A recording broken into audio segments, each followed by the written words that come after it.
I'm not a drinker, but normally when you pour libation, you got to put some of it on your tongue. Give me 1 second.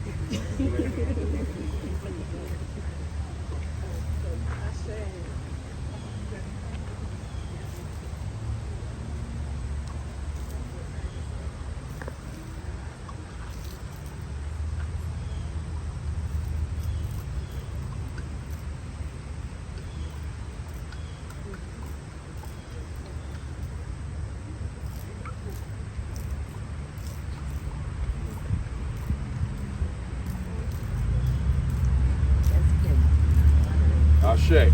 All right. So what we're going to do first, brothers and sisters, is I'm going to ask you to call on the names of your relatives, blood, family only, who you have lost.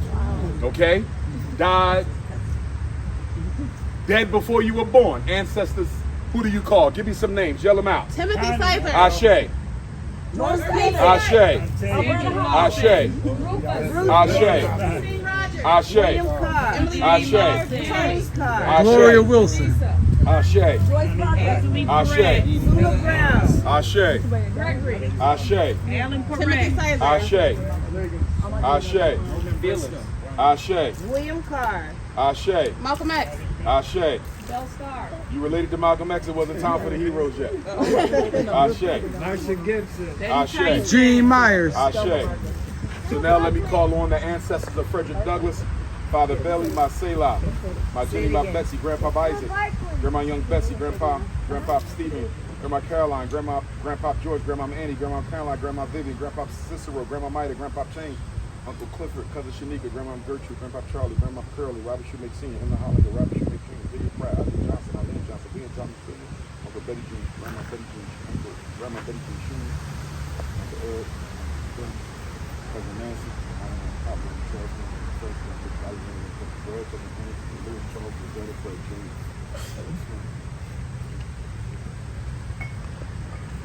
now we're going to call out your heroes. Who you call? Malcolm X. Ashe. Marcus Garvey. Ashe. Emily Taylor. Ashe. Sojourner Truth. Ashe. Harriet Tubman. Honorable Elijah Muhammad. Ashe. Ashe. Ali. Ashe. Nat Turner. Ashe. Denmark Vesey. Ashe. Breonna Taylor, Tamir Rice, Sandra Bland, Philando Castile, Ashe. Alton Sterling, Ashe. Amir Pope, Trayvon Martin, Emmett Till. Emmett Ashe. Till, Mammy Till Mobley, George Jackson, Jonathan Jackson, Harry Holly Garnett, Bishop Turner, Alexander Crummell, Martin Luther King. Ashe. Dr. Khalid Abdul Muhammad. Ashe. Sojourner Truth, Ida B. Wells, Fannie Lou Hamer, all the soldiers of the Massachusetts 54th, all the blacks who died in the Civil War, all those who were lynched, harmed, the priests, the leaders, the educators, Fred Hampton, Ashe. Ashe. Little Bobby Hutton, our Prentice Bunchy Carter, John Huggins, Ashe. With this Ashe that we have left here, we call on Frederick Douglass in the presence with his queen, Anna Murray Douglass. I'm so glad she finally had the tombstone. I don't know who did this, but may God bless them. And little cousin Annie Douglass, rest in peace, died at the age of 11 years old. We are here to pay respect to these great ancestors, arguably the greatest black leader in American history. In my opinion, it's not arguable. Frederick Douglass, the only black man to be the major leader of black people in slavery and freedom. Remember, brothers and sisters, it was Frederick Douglass who proved single-handedly when he published in 1845, Narrative of the Life of Frederick Douglass. He wrote it himself, and he's the first escaped slave to name his slave master and himself in his slave narrative. No slave did that before. Why? Because the fugitive slave law says they could come back and get you. Frederick Douglass named himself because he knew if he did not name himself, white people would lie and say a white person wrote the narrative of Frederick Douglass, right?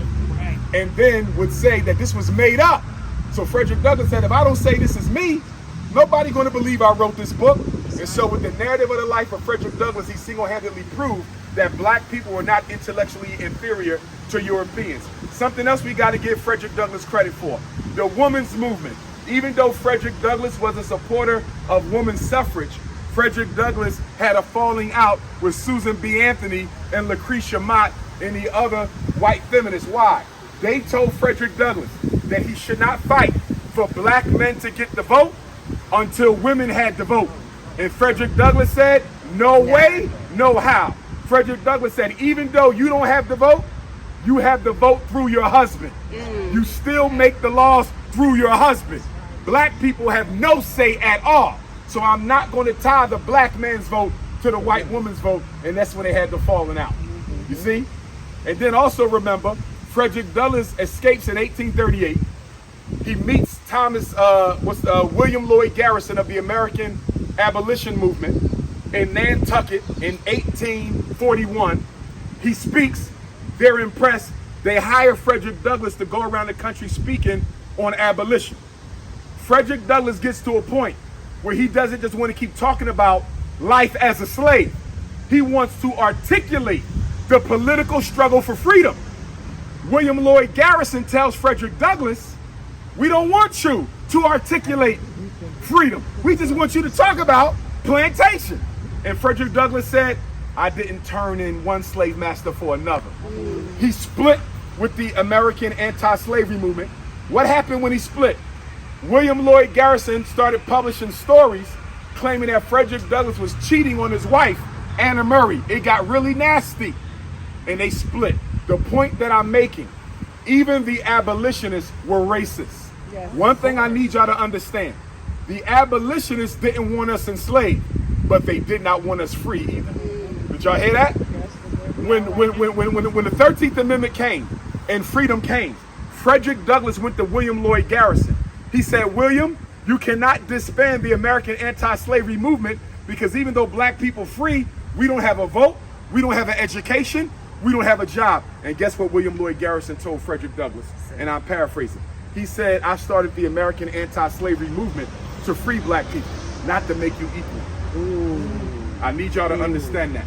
Y'all have to understand, because y'all will see somebody do a little bit of good for the black community, and y'all start thinking that they believe in freedom, justice, and equality. I could fight for a dog. That don't mean I think the dog is my equal. Black people got to get that through their heads, brothers and sisters.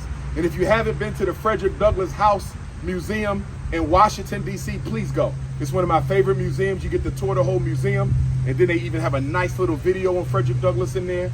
You got to go check that out. But I love this man for what he did for us. Yes, he married a white woman when he was 66 years old. Yes, he did. Okay, but this was the main wife of 50 years, and she's always overlooked and ignored when we talk about Frederick Douglass. If it's not for this black woman, who is a free black woman in Maryland, he never becomes free because she's the one who gives him the idea. She's the one who sews the sailor uniform. She's the one who comes up with the idea for the free slave paper. Without her, there is no him. She's the one who held the children together when he had to travel on the road. She's the one who ran the Underground Railroad from right here in Rochester. If it wasn't no Anna Murray, there would have been no Frederick. But everywhere you go, they bring up Helen Pitts. No disrespect to her. But that was 11 years, and it was the last years of his life. This woman was there from the beginning. This woman was there from the beginning. So we have to make sure we honor Anna Murray Douglass, brothers and sisters. Any closing comments or questions from anybody? Yeah, with that example that you just made, what did you think he was trying to say by remarrying white? However, you know, the last name and stuff like that never changed or nothing like that. What do you think? Was he trying to... her end, I think it was opportunistic. Because after he died, his children wanted to get back his estate. She wouldn't give it to him. She's the one who decided to move him back to Rochester when he should have been buried in D.C. because he's from Maryland. It didn't make any sense to bring him back up here. I mean, I know y'all glad to have him, but from a historical thing, more people can see him if he was in the DMV because everybody goes there. So I felt that was a selfish move of hers. And I think she did it to spite his children. Okay, on Frederick Douglass' side, I think three things was at play with the great ancestor. And no disrespect to him. Number one, he was mixed race. The father was white. And so I think sometimes with mixed race Africans, sometimes, not all, because Bob is straight up hardcore, you feel me? But sometimes with a mixed race African, there can be some confusion, and there can also be a desire to explore that part that you never had. I think that played. Number two, I think he did it to piss off white folks. Because think about it. He's the recorder of deeds. He's the marshal of DC. What better way to piss off racist America than to bring a white woman in this big house I got? You see what I'm saying? I think a part of it was to snub him. And then thirdly, who was his first teacher? that white woman when he was in Baltimore. Remember, Lucretia Auld told him how to read. He developed an affection for her. You understand? And I believe psychologically and symbolically, his appreciation for that white woman giving him his first lessons in reading translated over into a special attraction he would keep for white women for the rest of his life. And I think that had a role in it too. Now, in hindsight, he caught so much flack from it. Remember, his daughter Rosetta cut him off for a minute because Rosetta was pro-black. She said, "Daddy, you're the leader of our people. How you gonna marry a white woman?" See? But here's the other thing. Her family, Helen Pitts, they did not accept Frederick Douglass. Her family did not accept Frederick Douglass. For a long time, they couldn't go to the house. They would not acknowledge them. They didn't go to the wedding. Yes, they did not accept Frederick Douglass at all. It took a long time for them to start coming around. And from what I understand, they never fully accepted him. Remember, most states, interracial marriage was illegal. We're talking the late 1800s.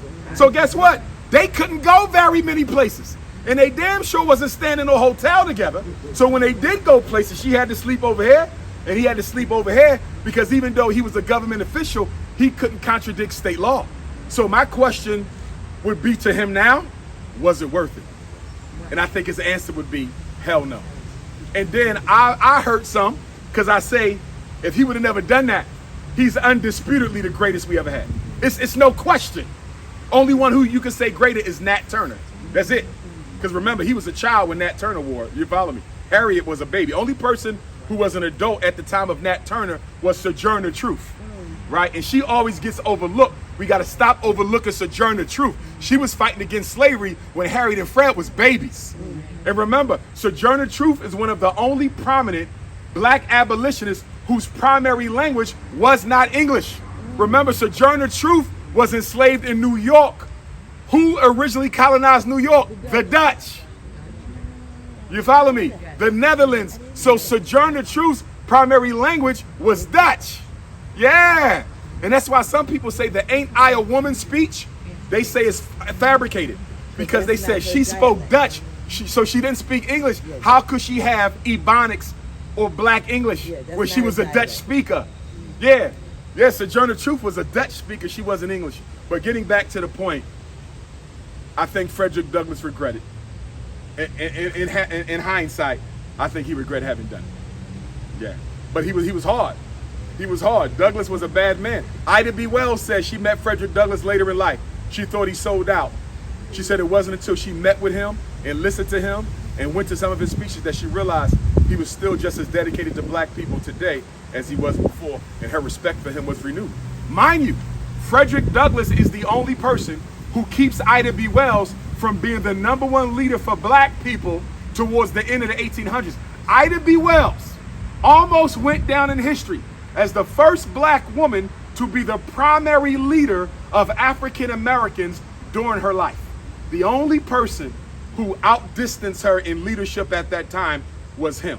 And guess who hated on Ida B. Wells, couldn't stand her? W.E.B. Du Bois. He kept her name from being added to the list of NAACP founders, and he also sabotaged her participating in other major movements. I respect Du Bois. He did some good things, but he was a major hater. He hated on Garvey. He hated on Booker T. He hated on Ida B. Wells. Anybody who threatened his control of black leadership, he undermined them. Any other questions, y'all? Glad you spoke on not voting for Democrat or Republican. We need to build our own party or build our own political union. You will never be a priority for the Democratic Party or the Republican Party. Mind you, we've been voting Democrat since who? Franklin Delano Roosevelt. 1933, was it? You know what that means? In 10 years, we would have voted Democrat overwhelmingly for a whole century. I got one question for y'all. What has the Democratic Party done for black America that has earned your vote for 100 years? Not a damn thing. That's the question. Nothing. That's the question. But you know what the problem is? Black people who pursue office are too lazy to go through the hard work of raising their own money. They go straight to non-African communities to get their funding, and once they get elected, they are totally owned. The Congressional Black Caucus is a joke. The Congressional Black Caucus is a joke. That's all your U.S. elected officials. It's about 60 of them. You got 3 senators, right? You got most of them are congresspersons. And what have they done for black folks? They're all like 80 years old. And they are elders. And I love my elders. But you cannot have a congressional black caucus where the average age is 68 and you think you're going to get something done. At that age, you're ready to kick back, right? Get you a nice black and mild and a cup of coffee. You ain't trying to go to jail. You ain't trying to march. You ain't trying to protest. We need youth. But here's the problem. Why don't we have more youth? In the African-American community, much of our leadership is heavily loaded towards the elders. You know why? Because we have a problem with ego and we have a problem with control. We are so used to being oppressed that when we get a chance to be in charge, we get so intoxicated with power that we never want to share it. That's why the old pastor is still the pastor. He got a bunch of young pastors in there who can do it better than him. But guess what?